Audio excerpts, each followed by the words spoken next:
صبر و شکر کی تلقین۔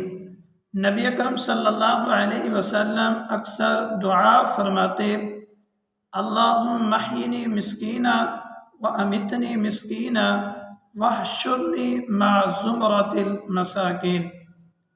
نبی اکرم صلی اللہ علیہ وسلم یہ دعا فرمایا کرتے تھے، یا اللہ مجھے زندگی عطا فرمائیے مسکینوں والی، فقیروں والی، غریبوں یتیموں والی، یعنی یا اللہ مجھے صبر شکر والی زندگی عطا فرمائیے کہ ایک وقت کھاؤں، دوسرے وقت میں آپ کا محتاج ہو کر آپ کو اپنا معبود سمجھتے ہوئے یا اللہ میں آپ سے مانگوں۔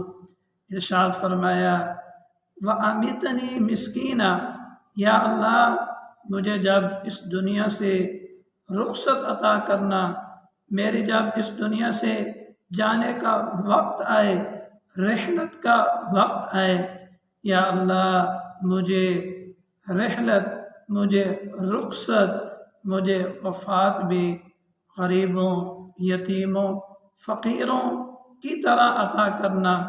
واحشرنی مع زمرۃ المساکین، یا اللہ مجھے قیامت کے دن مساکین کے ساتھ کھڑا کرنا، فقراء، غرباء، یتامہ کے ساتھ کھڑا کرنا۔ نبی اکرم صلی اللہ علیہ وسلم کو سادہ زندگی پسند تھی، فقیرانہ زندگی پسند تھی۔ یہی وجہ ہے حضرت عائشہ رضی اللہ تعالی عنہا روایت فرماتی ہیں کہ تین دن ہمارے گھر چولہا نہیں جلتا تھا۔ راوی نے سوال کیا کہ پھر کیسے گزارا ہوتا تھا؟ فرمانے لگی الاسودان الماء والتمر، کہ دو سیاہ چیزیں پانی اور کھجور، یعنی ہم تین دن پانی اور کھجور پر گزارا کیا کرتے تھے۔ نبی اکرم صلی اللہ علیہ وسلم نے پوری زندگی گندم کی روٹی نہیں کھائی۔ اللہ تعالیٰ نے آپ کو اختیار عطا کیا تھا۔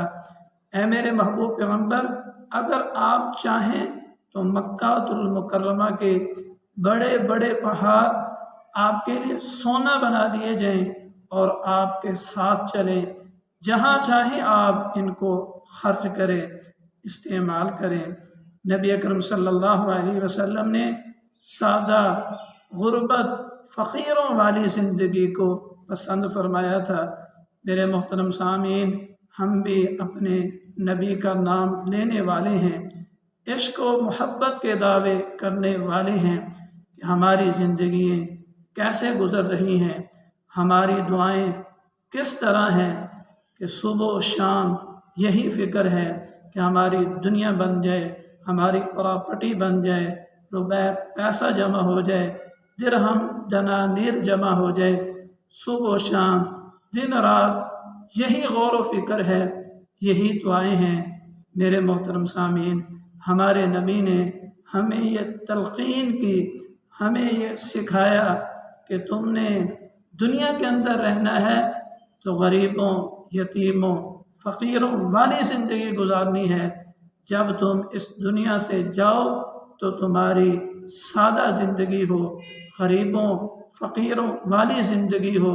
اگر تم نے اس طرح زندگی گزاری، تم دنیا میں بھی کامیاب ہوگے، آخرت میں بھی کامیاب ہوگے۔